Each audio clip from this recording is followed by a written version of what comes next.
Hace algunas semanas compartimos con ustedes un video impactante que mostraba a un niño muy pequeño que jugaba en el balcón, en la baranda de un balcón de un piso 21 de un edificio donde finalmente descubrimos funcionaba una guardería informal. Claro, y esto sacó a la luz una realidad bastante extendida, lamentablemente, en nuestro país. En el siguiente reportaje vamos a conocer la realidad de las familias que se ven obligadas a dejar a sus hijos en estos recintos por falta de cupos en jardines infantiles. Y también les vamos a mostrar cómo funciona por dentro una de estas guarderías.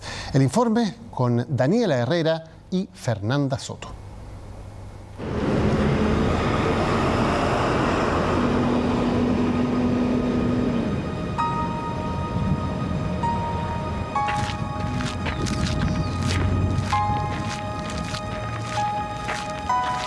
Hace ya más de un año que caminar por plazas con juegos infantiles no es lo mismo para Génesis. De la mano ya no lleva a su hija Jennifer Aice. Hoy solo la acompaña su foto, su recuerdo, del que se aferra para hacer justicia. Para entender esta historia hay que retroceder en el tiempo 2 años, justo el momento en que jardines infantiles cerraron por la pandemia. Bueno, cerraron los jardines, no se podía llevar a los niños y eso, entonces me tocó buscar por otra manera, otro lado, a alguien que me la pudieran cuidar. ¿A quién encontraste? Encontré a Katiuska. Ella es Katiuska Rangel, dueña de la guardería informal a la que asistió la hija de Génesis durante casi 9 meses. Ambas habían sido vecinas, se conocían y por eso hubo confianza. Cada día antes de irse a trabajar como cuidadora de una pareja de adultos mayores, dejaba a su hija de 3 años en uno de estos departamentos. Yo estaba sola con la niña, entonces si yo no trabajaba, pues ¿cómo salíamos adelante? No podíamos. Como que la niña la empezó a querer a ella, entonces existía ese tipo de confianza con ella. Ya. Entonces yo cada vez que la niña llegaba, ya, hola tía Katy, era un abrazo a la tía Katy, hasta el último día. El último día que su hija asistió fue el 29 de junio del año pasado. A Génesis le tocó hacer turno de 24 horas, por lo que esa noche Jennifer la pasaría en la guardería. Alrededor de las 23:15 horas, la cuidadora le envía un video en el que observa a la niña decaída y muy enferma. Génesis dejó de lado su trabajo y llegó al edificio. Cuando yo llego encuentro carabineros, encuentro 2 ambulancias y en una estaba la niña. Entonces me dice, ¿usted es la mamá? Me piden el carnet. Entonces cuando yo voy a subir, cierran la puerta y me dicen, no, al hospital porque la niña se está muriendo. La niña fue trasladada de urgencia en una ambulancia hasta el hospital Félix Bulnes. Fue ahí donde su madre escuchó la peor noticia que le han dado en su vida. Fue como en las películas, que agarra y me dice, el médico. Me dice, ¿sabe qué, señora? Hora de muerte, tanto la niña falleció. Entonces el médico me llama y me dice, señora, venga un momento. Yo soy médico y yo no tengo ni idea por qué a su hija le dio un paro cardiorrespiratorio. Si usted quiere saber qué fue lo que pasó, hágale una autopsia. Según consta en la carpeta judicial, el informe de autopsia reveló como causa de muerte un traumatismo encefalocraneano. Génesis nunca entendió cómo su hija pudo golpearse la cabeza. No quería desconfiar de Katiuska, la cuidadora, quien además la acompañó a reconocer el cuerpo de la niña y hasta lloró en el funeral. Pasó el tiempo y una llamada terminó por aclarar esas dudas.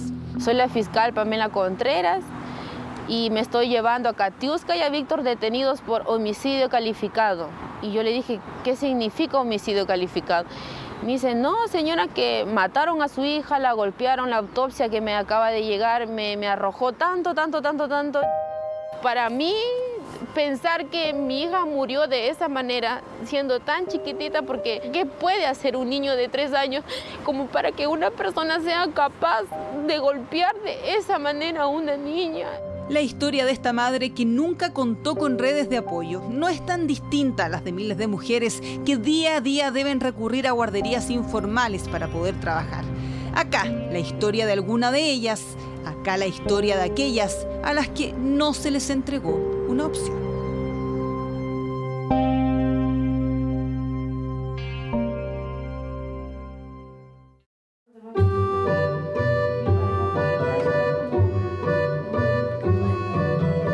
Bastante difícil es para esta madre venezolana mantener el orden en el comedor y trabajar desde su casa.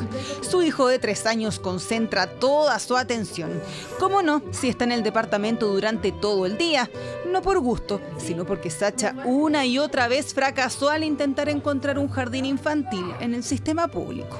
Te anotan en un listado y entonces si hay niños que se van, te dan cupo para el tuyo. Ya. Pero por aquí, para Estación Central, la verdad, nunca hay cupo. Ya. Está llenísimo. Es lleno. Mira, yo llegué del año pasado postulé y todavía no consigo. ¿Te frustra eso? Sí, de verdad que sí, me frustra bastante. Cuando Sacha, su esposo y 3 hijos llegaron a la comuna de Estación Central, no tuvieron más alternativa que dejar al más pequeño en una de las decenas de guarderías informales que existen en edificios como estos. Las ventajas, la cercanía. El niño podía permanecer 12 horas diarias y la mensualidad era de solo 140.000 pesos, la mitad de lo que cobra un jardín particular en la comuna. Más tarde, descubrió las desventajas. ¿Te daba susto dejarlo en estas guarderías en un principio? Sí, porque primero lo alto, porque primero lo llevé a una guardería que estaba en el piso 20. Y la seguridad de que la muchacha me la atendiera como tal, pendiente. ¿Te ibas con temor a trabajar? Sí.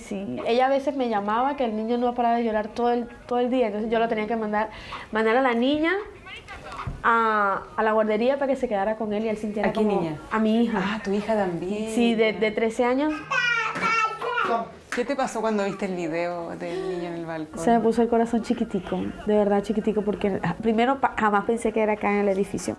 Sí, Sacha vive en el mismo edificio en el que hace algunas semanas un niño fue grabado trepando en el balcón de un piso 21 mientras estaba en una guardería informal. Y no se da cuenta la niñera.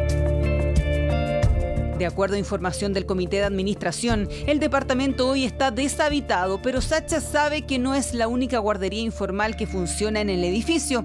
También sabe que surgen y siguen existiendo, porque querámoslo o no, aquí se han vuelto una necesidad. Para uno como mamá extranjera es buenísimo porque nos ayuda a poder desenvolvernos y a trabajar, porque aquí todo el mundo tiene que trabajar, pero a la vez también es triste porque no sabemos qué tal las medidas que tengan o el trato como tal se le dé al niño. En redes sociales son cientos los avisos de guarderías informales que se publicitan en distintas comunas de la región metropolitana. Llamamos a algunas de ellas y la dueña de una ubicada en algún sector de Puente Alto transparentemente nos abrió sus puertas. Hay mamás que entran a las 8:30 a sus trabajos, por lo tanto aquí yo hay niños que recibo a las 7:30. Tomamos desayuno, hacemos algunas actividades, salen a jugar a la pelota al pasaje, que queda un pasaje cerrado, yo cierro el portón, los chicos salen afuera. Alejandra estudió 2 años pedagogía básica, pero no logró terminar la carrera. Siempre tuvo afinidad con los niños y en pandemia instaló esta guardería. Comenzó cuidando solo a un niño y llegó a tener 9. El más pequeño de 1 año y medio, el más grande de 7. Por estos días, en su casa hay 4. Los que no lograron entrar a los jardines, entonces siguen conmigo. Y también hago el after, digamos. Voy a buscar a los niños que van al colegio y los traigo a mi casa. Hay papás extranjeros que trabajan los dos. Mamá y papá trabajan desde muy temprano hasta muy tarde en la noche. Nosotros estamos para ayudarla a las mamás que no pueden quedarse en la casa, que no pueden quedarse en la casa cuidando a su hija. Mientras conversábamos, una mamá llega a retirar a su hija. Katy es madre de esta niña que todas las tardes es cuidada por Alejandra después del colegio. La va a buscar, la cuida las tardes, les va enseñando y después yo la paso a buscar en un momento ya que ya se... ¿Tuviste problemas con los cupos en los jardines? Sí. Cuesta mucho. Que hay que buscar demasiados, de repente son muy retirados porque yo, por ejemplo, vivía a un extremo y trasladarme al otro extremo para poder buscarle un lugar. Ahí podría estar una de las mayores debilidades del sistema. La Subsecretaría de Educación Parvularia asegura que en la región metropolitana existen más de 13.000 vacantes entre los establecimientos Junji e Integra. El problema, nadie sabe exactamente en qué comunas sobran y faltan para redistribuir de manera efectiva la cobertura.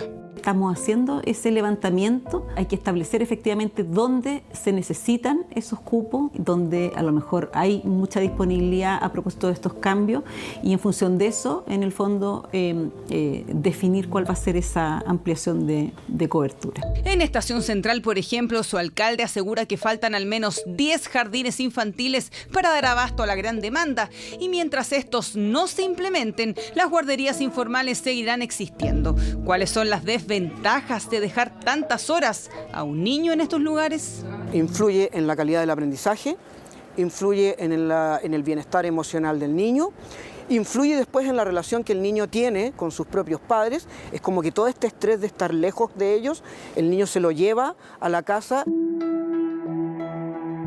Desde que María Virginia llegó a Chile, mantuvo a su hijo en guarderías informales. No solo porque no había cupo en los jardines, sino porque los horarios estaban lejos de ser compatibles con los de su trabajo.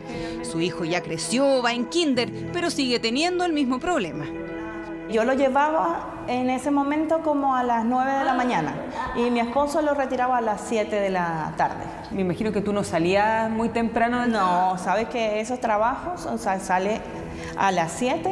¿Y el jardín a qué hora tenías que ir a buscarlo? A las 4 de la tarde, como ahora en el colegio, que hay que irlo a buscar a las 4 de la tarde. Y esa es otra de las debilidades del sistema. Estamos buscando la manera de responder pensando en otras alternativas que pueden ir desde flexibilizar esos horarios hasta buscar otras modalidades educativas en el fondo que respondan a esa necesidad. Los problemas suman y siguen. En Chile faltan 2.700 educadoras y educadores de párvulos. En 8 años más, el déficit llegará a 10.000. Son múltiples factores de un mismo fenómeno. Hay muchas madres que buscan un lugar donde tener a los hijos porque necesitan trabajar. Y lamentablemente a una persona, a una madre, no le queda nada más que confiar a la persona con la que uno deja al hijo. Génesis, sin duda, vio la cara más dura de esta realidad. Yo como mamá durante mucho tiempo me sentía culpable porque yo decía, por mi culpa fue que mi hija falleció, porque como yo siendo su madre no pude sentir que ella la pasaba mal, como yo no me pude dar cuenta. Yo quiero cadena perpetua, pero así se muere ella en la cárcel, a mi hija no me la va a traer nadie. Mientras ella convive con el dolor y esa culpa, la mujer que se hacía llamar cuidadora de su hija permanece en prisión preventiva, formalizada por homicidio calificado. Pero Génesis espera mucho más que la justicia penal. La verdadera, dice ella, es esa que pueda garantizar que los derechos de los niños se cumplan mucho más allá de las condiciones económicas o sociales en las que crezcan.